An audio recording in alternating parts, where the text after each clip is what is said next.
मेरठ के बाद अब इलाहाबाद में भी हुजूमी तशद्दुद के खिलाफ एहतजाजी जुलूस में शामिल होने वाले नौजवानों की गिरफ्तारियां शुरू हो चुकी हैं। एहतजाजी जुलूस में शामिल होने वाले जिन नौजवानों को पुलिस ने गिरफ्तार किया उनकी उम्रें 18 बरस से कम ही बताई जा रही हैं। नौजवानों की गिरफ्तारी के खिलाफ मकामी मुसलमानों में सख्त गम गुस्सा देखा जा रहा है। पुलिस की ज्यादतियों के खिलाफ मकामी लोग अब सड़कों पर भी उतर आए हैं, अपना एहतजाज शुरू कर रहे हैं। एक रिपोर्ट। मेरठ के बाद इलाहाबाद में भी मुस्लिम नौजवानों की गिरफ्तारी, हुजूमी तशद्दुद के खिलाफ एहतजाज में शिरकत का शाखसाना, गिरफ्तारी के खिलाफ एहतजाज, जमहूरी तरीके से उठने वाली आवाजों को दबाने की कोशिश, मुसलमानों के साथ पुलिस का जानिबदाराना रवैया, कब तक चलेगी यूपी पुलिस की मनमानी। मेरठ के बाद अब इलाहाबाद में भी हुजूमी तशद्दुद के खिलाफ एहतजाज में शिरकत करने वाले नौजवानों की गिरफ्तारी शुरू हो चुकी है। गुज़िश्ता 26 जून को इलाहाबाद में हुजूमी तशद्दुद के खिलाफ मुसलमानों ने जबरदस्त एहतजाजी मुजाहिरा किया था। इस तरह के एहतजाजी मुजाहरे इलाहाबाद के अलावा आसपास के इलाकों में भी किए गए थे, लेकिन फूलपुर में निकाले जाने वाले एहतजाजी जुलूस के खिलाफ पुलिस ने सख्त कार्रवाई की है। जुलूस में शामिल कई नौजवानों को पुलिस ने उनके घरों से उठा लिया है। पुलिस उठाए गए नौजवानों के बारे में कोई जानकारी नहीं दे रही है। मानवाधिकार का खुलेआम उल्लंघन किया और मानवाधिकार का एक नियम है कि जैसे ही किसी की गिरफ्तारी होती है 24 घंटे के अंदर उसको न्यायालय के लिए या तो आप चालान करिए और उनके परिजनों को सूचना दीजिए। 3-4 दिन गुजर गए, ना उनके परिजनों को बताया गया, ना ही उनको कहीं चालान किया गया। थाने में बैठा के उनका फिजिकली मेंटली हैरेसमेंट किया गया। मजलिस-ए-इत्तेहादुल मुस्लिमीन नौजवानों की गिरफ्तारी के खिलाफ एहतजाजी मुजाहिरे कर रही है। मस्जिद-ए-इत्तेहादुल मुस्लिमीन का कहना है कि उत्तर प्रदेश में जमहूरी तरीके से उठने वाली आवाज़ों को दबाने की कोशिश की जा रही है। MIM का कहना है कि अगर गिरफ्तार नौजवानों को फौरी तौर पर रिहा नहीं किया गया तो तंजीम सड़कों पर निकलकर एहतजाज करेगी। वहाँ पे लोग एहतजाज कर रहे थे, कैंडल मार्च निकाल रहे थे, लेकिन पुलिस वालों ने उनको एक खिलाफ बर्बरता करके उन नौजवानों को पकड़कर थाने के अंदर ठूंस दिया। जबकि हमारा संवैधानिक अधिकार है, हम एहतजाज कर सकते हैं, हम विरोध प्रदर्शन कर सकते हैं, लेकिन पुलिस हमारी संरक्षण करने के बजाय हमारे लोगों के ऊपर अत्याचार कर रही है, नौजवानों के अंदर भय पैदा कर रही है।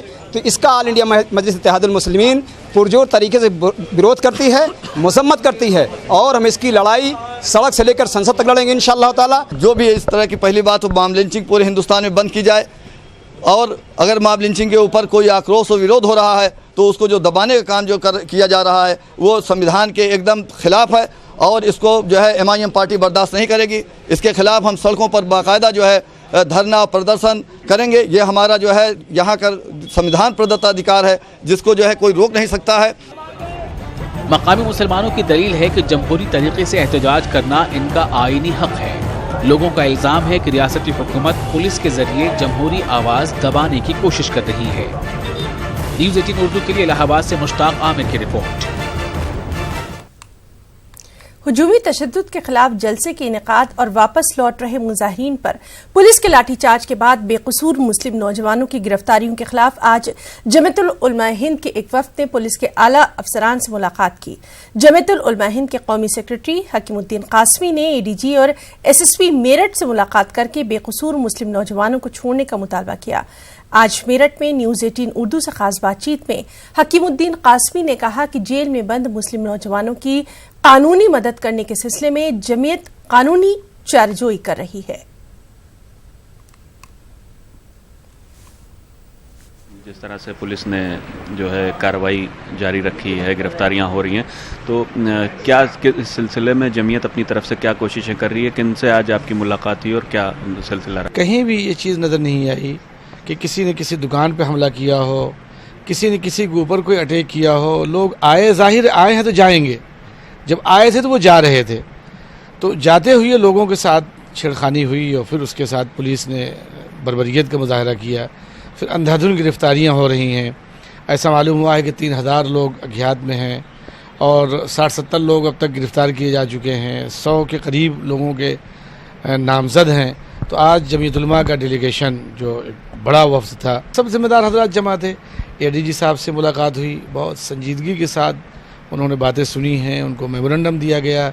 SP साहब से मुलाकात की गई, उनसे भी बातचीत की गई और उन हजरात से ये ख़ास तौर से बात कही गई है कि जो धारा है जिसका हमसे कानून शिकनी हुई है और हम इंसान हैं, हो गई है, तो उतनी ही सख्ती की जाए, उससे ज़ायद नहीं, और एतमाद लोगों का बाकी रखा जाए, दिल जीता जाए।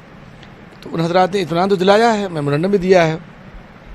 दूसरी बात यह है कि जमीयत उलमा ने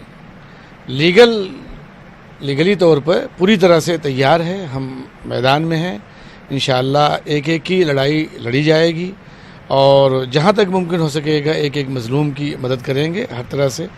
ये उसी सिलसिले का आज ये सफ़र है और आपके ज़रिए से हम अपने नौजवानों से भी एक अपील करना चाहते हैं कि किसी तरह से मुश्तइल ना हों, गलत अफवाहों पे ध्यान न दें और मायूसी की तरफ हरगिज़ न जाएं। बिल्कुल मायूस होने की ज़रूरत नहीं, मुल्क बहुत अच्छा है, हमारे इस मुल्क के शहरी बहुत अच्छे हैं। बहुत अच्छी चीज़ एक निखर कर के आई है सामने कि बिरादरान वतन और मुसलमान दोनों एक दूसरे के साथ खड़े हैं और कहीं से किसी तरह का फ़िरका वाराना इसमें बू नहीं पाई जाती, बल्कि उस दुख में गम में जिस ताल्लुक़ से मुजाहरा था वो सभी लोग शरीक हैं।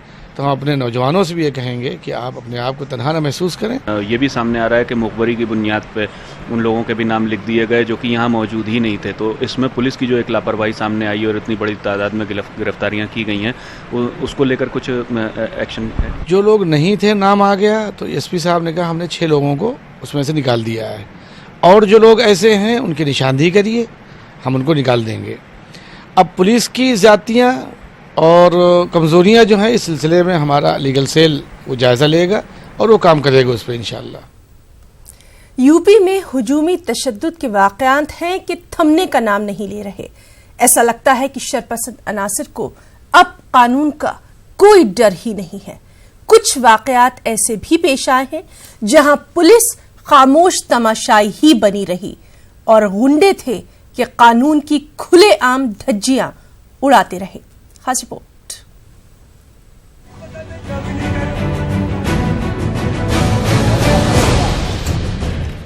यूपी के वज़ीर आला और उनके वुज़रा रियासत में कानून का राज बताते हैं, लेकिन यहाँ तो हुजूमी तशद्दुद की जैसे बाढ़ सी आ गई है। ताज़ा वाक़या महाराजगंज का है, जहाँ हाई स्कूल में एक तालिब इल्म को रस्सी से बांध कर पीटा गया। पुलिस के मुताबिक लड़की से छेड़छाड़ करने की शिकायत के बाद लड़की के रिश्तेदारों ने इस लड़के की पिटाई की। मुतासरा के दोस्तों के मुताबिक एक बंद कमरे में लड़के को रॉड से भी बेरहमी के साथ पीटा गया। मेरा भाई उधर से पैदल ही आ रहा था, रास्ते में थोड़े दूर पे यानी 2-4 घर के बगल में घर है एक, उस घर के 2-4 लोग थे। वो आ रहा था, ये लड़का और वो पुल पे बैठे थे।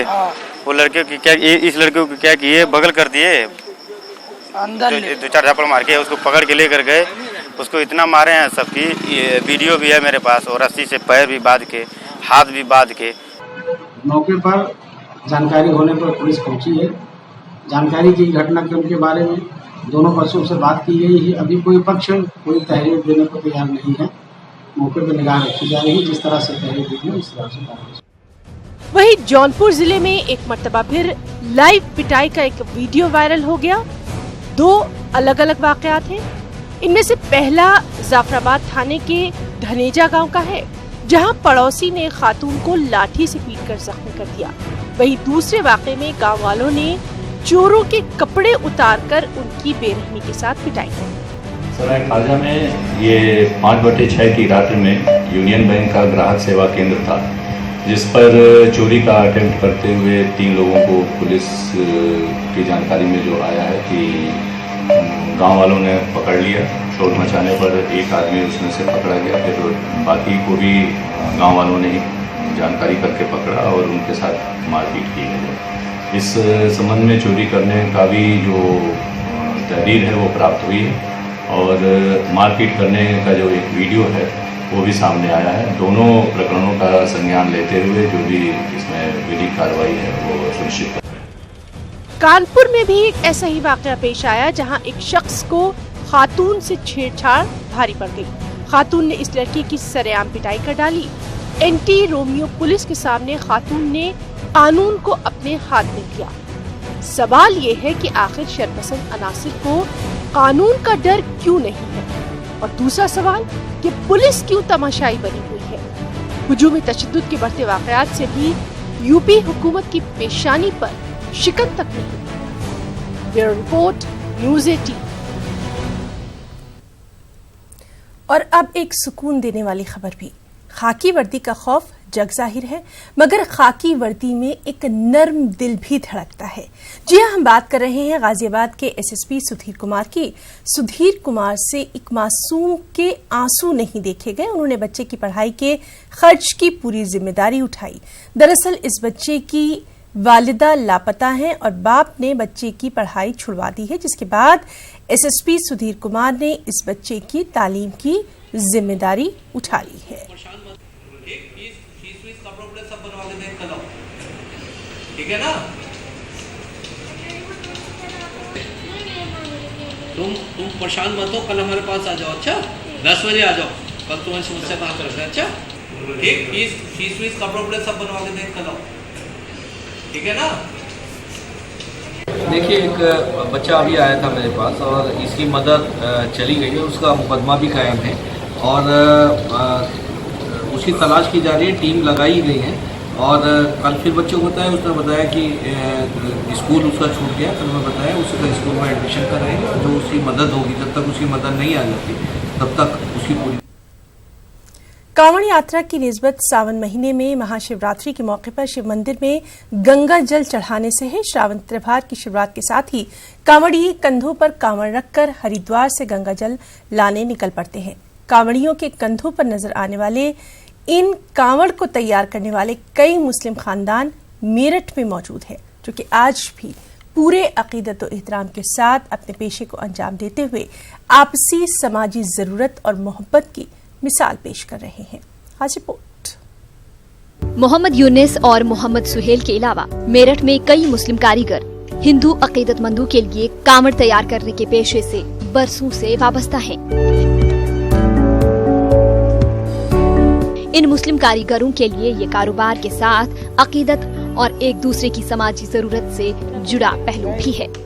ये जो कांवड़ है, हम हर साल हमारे पिताजी लेके जाते थे, दादा परदादा जो है ये सब लेके जाते थे। अब उनकी पीढ़ियों से हम भी काम करते हुए आ रहे हैं, क्योंकि हम हर साल के लिए जाने वाले हैं और अपनी तरफ से ज़्यादा कोशिश करते हैं बढ़िया से बढ़िया कांवड़ जो है भोलों को मिले, और जो इसमें मुस्लिम और भेदभाव की कोई बात नहीं है हमारे मन में। जैसे कि हम पुराने ले आने वाले हैं, ऐसे ही लेके जाते रहेंगे हर साल। हमारे बच्चे ऐसे कांवड़ को बनाते रहेंगे हर साल। और कीमत की बात ऐसी रही, हमारे पास कीमत की जो है 400 रुपये की भी कांवड़ है, 500 की, 1000 की, 2000, 10,000, जैसी चाहेगा वैसी मिल जाएगी कांवड़। और रही बात उसकी क्या बोलते हैं, ऑर्डर की भी कांवड़ जो आती हैं, ऑर्डर की भी देते हैं कांवड़ भोलों को। यहाँ ऑर्डर की भी कांवड़ हम बनाते हैं। फैंसी कांवड़े जो बोलते हैं, बड़ी बड़ी डाक कांवड़े जो चलती हैं, वो भी देते हैं हम बना के ऑर्डर की। 20 जुलाई से शुरू होने वाली कांवड़ यात्रा में जाने वाले कांवड़ियों के लिए मुस्लिम कारीगर कांवड़ियों की पसंद के मुताबिक आजकल फैंसी कांवड़ तैयार कर रहे हैं। कांवड़ कारीगरों के मुताबिक मेरठ में जहां अब छोटी कांवड़ तैयार करने का चलन खत्म हो रहा है, वहीं बड़ी और फैंसी कांवड़ को पसंद करने वालों की तादाद में इन दिनों इजाफा हुआ है। कांवड़ियों की जरूरत और पसंद के मुताबिक कांवड़ तैयार करने के लिए मुस्लिम कारीगर इन दिनों दिन रात काम कर रहे हैं। लोहे का फ्रेम अब वजन जो लकड़ी में ज्यादा हो जाता है, फिर दूसरी बात बारिश की वजह से वो ढीली पड़ जाती है कांवड़। इस वजह से लोहे का हल्का पाइप लेके, जिससे कि कांवड़ दिक्कत न हो भोलों को, इस वजह से भारी कांवड़ ना करके हल्की कांवड़ कर रहे हैं, जिससे कि भोलों को रास्ते में कहीं दिक्कत न हो और ना ढीली पड़े कांवड़, मजबूताई पूरी रहे और वजन भी हल्का हो। इसलिए भोले जो आराम से कांवड़ लेके चले जाते हैं। तो ये आप हरिद्वार खुद लेके जाते हैं और किस तरह से इसको फरोख्त करते हैं? हरिद्वार हम खुद लेके जाते हैं, वहाँ खुद अपनी लेबर बनाती है, काम को करती है, रात दिन करके मेहनत करती है इसमें कांवड़ में।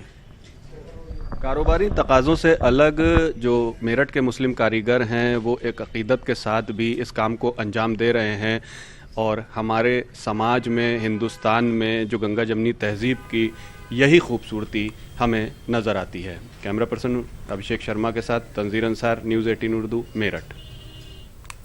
अलीगढ़ के 3 होनहार तलबा एशियन ताइक्वांडो मुकाबले में हिंदुस्तानी टीम का हिस्सा बनेंगे। ये खिलाड़ी अलीगढ़ से मुंतखब हुए हैं। 10 खिलाड़ियों पर मुश्तमिल हिंदुस्तानी टीम में 3 खिलाड़ी अलीगढ़ से हैं। अलीगढ़ ताइक्वांडो एसोसिएशन की नायब सदर और रेफरी शालिनी चौहान ने बताया कि आंचल आहूजा, कार्तिक राज सिंह और ऋषित ध्वज सिंह तीनों ही तलबा ताइक्वांडो के बेहतरीन खिलाड़ी हैं, जिनका इंतखाब हिंदुस्तान की टीम में हुआ है और ये लोग उर्दून की राजधानी अम्मान में 19 और 20 जुलाई को होने वाले एशियन मुकाबलों में शिरकत करेंगे। मुझे लगता है कि पहली बार ही ये लोग यहाँ से सेलेक्ट हुए हैं ताइक्वांडो गेम में, और ये सबसे बड़ी बात है कि उत्तर प्रदेश से अकेले ये 3 खिलाड़ी हैं जो जा रहे हैं वहाँ पे इंटरनेशनल परफॉर्म करने के लिए। और एशियन टूर्नामेंट है, जितने भी एशियन कंट्रीज़ हैं वहाँ वो आएंगे और वहाँ के खिलाड़ी वहाँ पे परफॉर्म करेंगे और इनके लिए हम बेस्ट विशेज़ हैं हमारी। मैं पूरी कोशिश करूँगी कि मेडल आए और अपना बेस्ट परफॉर्मेंस देने की। एशिया में इंडिया की टीम जा रही है, बहुत बड़ा अचीवमेंट है पूरी नेशन से। मेरा चयन हुआ है जूनियर्स में, पेयर कैटेगरी है उसमें। किस तरह की कोशिश रहेगी इंडिया के लिए, किस तरह का परफॉर्मेंस करने की? पूरी कोशिश रहेगी कि मेडल आ जाए, एक्चुअली गोल्ड आए और सब मतलब बहुत अच्छा रहे, इंडिया को प्राउड फील हो हम लोग गए। बीजेपी की रुकनियत इख्तियार करना अलीगढ़ की एक मुस्लिम खातून के लिए नुकसान का सौदा साबित हुआ। बीजेपी में शामिल होने पर मकान मालिक ने खातून से बदसलूकी करते हुए उनको मकान खाली करने की धमकी दी।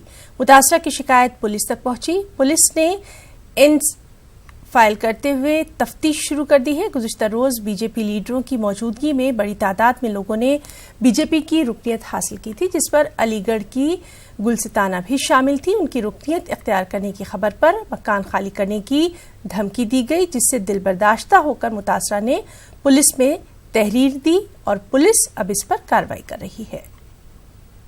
भाजपा की सदस्य ली थी कल मैंने, वहाँ पर मंत्री जी भी आए थे।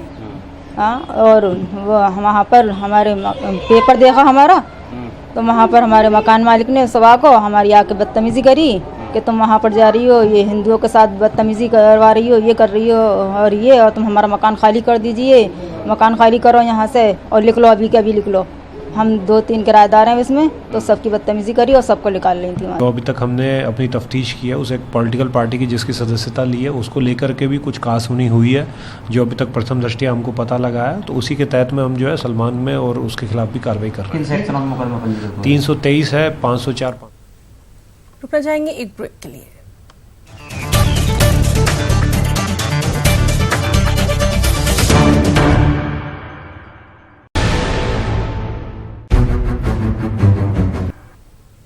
और अब खास बात बिहार की खबरों की तफसील। बिहार असेंबली के मानसून सेशन का आगाज हो गया है। असेंबली के बाहर निजकारी, बेरोजगारी और महंगाई के खिलाफ जबरदस्त एहतजाज मुनज़्ज़म किया गया। लेफ्ट से वाबस्ता अरकान असेंबली ने मरकजी बजट वापस लेने की भी यहाँ मांग की। उजारना बंद करो, बंद करो, बंद करो, करो। प्रत्येक पंचायत सरकार पर एक अग्निकरण, महंगाई, बेरोजगारी, असमानता, निराशा बढ़ाने वाली केंद्रीय बजट को वापस, असमानता, निराशा बढ़ाने केंद्र का बजट है। उस बजट में बेरोजगारी बढ़ाने वाली बजट है, महंगाई बढ़ाने वाली बजट है और देश में निवेश घटा है, उत्पादन घटा है, रोजगार की कोई चर्चा नहीं है और ये पूरे देश में निराशा बढ़ाने वाली बजट है। इस निराशाओं से किसानों को कुछ नहीं दिया गया, आत्महत्या करने की प्रवृत्ति बढ़ती है। इसलिए मैं भाकपा माले की तरफ से महबूब आलम विधायक दल के नेता बिहार केंद्रीय सरकार को ये बजट वापस लेने की मांग करता हूँ। हम लोग तो रोज दिन ही माने जनता के माने लोकप्रिय जन सवालों को लेकर, लोकहित के सवालों को लेकर माने हम लोग यहाँ प्रदर्शन करते हैं और सरकार से आग्रह करते हैं कि भाई इस पर ध्यान दिया जाए। लेकिन हम लोग देख रहे हैं कि ये नीतीश जी की सरकार जो है वो इस कान से सुन के उस कान से बात निकाल रही है। बिहार कानून साज काउंसिल के बाहर आरजेडी के लीडरान ने रियासत में नज्म कानून का मसला उठाते हुए जबरदस्त नारेबाजी की। आरजेडी के रियासती सदर रामचंद्र पूर्वे ने रियासत में लॉ एंड ऑर्डर की खराब सूरत हाल का इल्जाम लगाते हुए कहा कि हुकूमत जराइम पर काबू पाने में नाकाम रही है। विधानमंडल सत्र चल रहा है मुख्यमंत्री ने 2 बार बैठक की, एक 7 जून को और 24 जून को, लेकिन इनके बैठक में इन्होंने जो निर्देश दिया उस निर्देश का कहीं कोई फर्क अपराधियों पर नहीं पड़ा। लगता है कि बिहार में नीतीश कुमार का राज नहीं बल्कि अपराधियों का राज है। बहुत सारे लोग यह भी कहते हैं कि नीतीश कुमार ने अपराधियों के हाथ में अपना सत्ता सौंप दिया है। इसलिए हम लोग जो विपक्ष के लोग हैं इन सवाल को मजबूती से उठाते हैं, लेकिन कुंभकर्णी निंदा वाली सरकार की नींद टूट नहीं रही है। पीएमसीएच में दलालों की सरगर्मी से मुताल्लिक न्यूज 18 पर खबर दिखाए जाने के बाद आज कांग्रेस लीडरों ने असेंबली के बाहर एहतजाज किया और दवा कंपनी पर कार्रवाई की मांग की। साथ ही सभी अस्पतालों में जांच की मांग की गई। कांग्रेस की जानिब से तहरीक इल्तिवा की मांग को यहां खारिज कर दिया गया।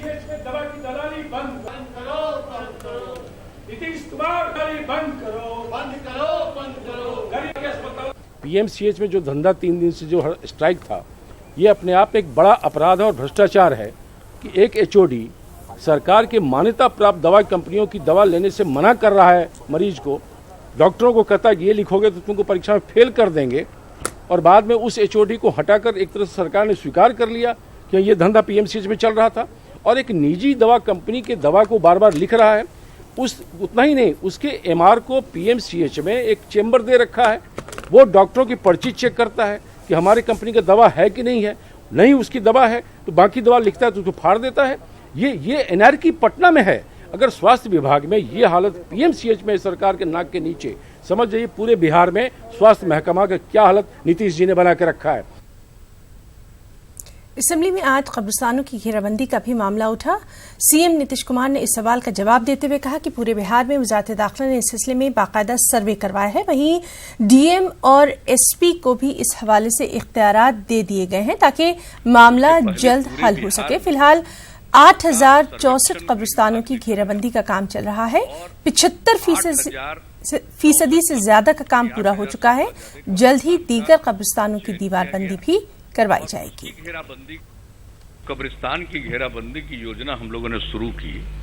उसके पहले पूरे बिहार में इसका सर्वेक्षण गृह विभाग ने कराया और 8064 लगभग यानी 8000 से थोड़ा ज्यादा कब्रिस्तान का चयन किया गया और उसकी घेराबंदी का ही नियम बनाया गया और उसके लिए उसकी प्राथमिकता के लिए डीएम और एसपी को अधिकृत किया गया। वही दोनों तय करते हैं अगर किसी जिले में जिस कब्रिस्तान की घेराबंदी होनी है तो पहले किस कब्रिस्तान की घेराबंदी होगी। तो अभी जो कुछ भी चल रहा है वो 8064 कब्रिस्तान की घेराबंदी की योजना चल रही है। तो बुलेटिन में फिलहाल इतना ही। हमारी पूरी टीम को दें इजाजत। आदाब।